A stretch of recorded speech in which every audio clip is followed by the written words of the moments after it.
सखरन मां सिंधियाना news network जे reporter राजकुमार odd मूजिब Sindh peoples student federation पारां सखरंड press club जे काज़ी अल्लाह वरायो Memon auditorium हाल में तंज़ीम साज़ी ऐं शहर जे तालीमी इदारनि जे मसइलनि बाबति सपाफ जे ज़िले सदर महराज अहमद गोपांग जी सदारत हेठि सेमिनार मुनक़द कयो वियो, जंहिं में मेज़बान सपाफ जे तालका सदर बहावल शाहाणी आयल महिमाननि खे आजियाणो ॾियण बाद शहर जे मुख्य तालीमी इदारनि जे बुनियादी मसइलनि ॾांहुं ध्यानु छिकाईंदे चयो त गवर्नमेंट बॉयज़ डिग्री कॉलेज में मेडिकल जे लेक्चरनि जो न हुजणु, गर्ल्स डिग्री कॉलेज में ऑनलाइन फीस वठणु ऐं स्कूलनि में दर्सी किताबनि जे न हुजण बाबति तालीमी इदारनि जे सरबराहुनि सां ॻाल्हायो वञनि।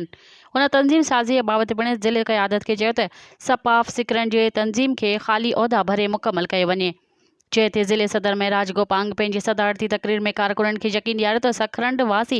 नौजवाननि जा नाला ॾियनि, जंहिं ते गौर करण बाद जल्द तंज़ीम खे मुकमल कयो वेंदो ऐं तालीमी इदारनि जे सरबराहनि सां पिणु ॻाल्हायो वेंदो। उन खां अॻु सपाफ सखरंड जे अमजद लाखो ऐं शरीफ़ ज़रदारी आयल महिमाननि जो आदरबा कयो। सेमिनार में सपाफ जे ज़िले अॻवान शहज़ाद शाहाणी, शेर अली ब्रोही, अंसार लुंड समेत सखरंड जे सद्दाम भुट्टो, आकिब उमराणी, अली शेर मल्लाह, वलीदाद लाशारी, आतिफ सोलंगी, एहसन रज़ा भट्टी, शहरयार गौरी, आकाश राजपूत, गुलाम अब्बास परयाड़, असलम भट्टी, वकार भट्टी, विजय कुमार, किरण कुमार, अहमद भुट्टो ऐं आफ्ताब भुट्टो पिणु शरीक हुआ।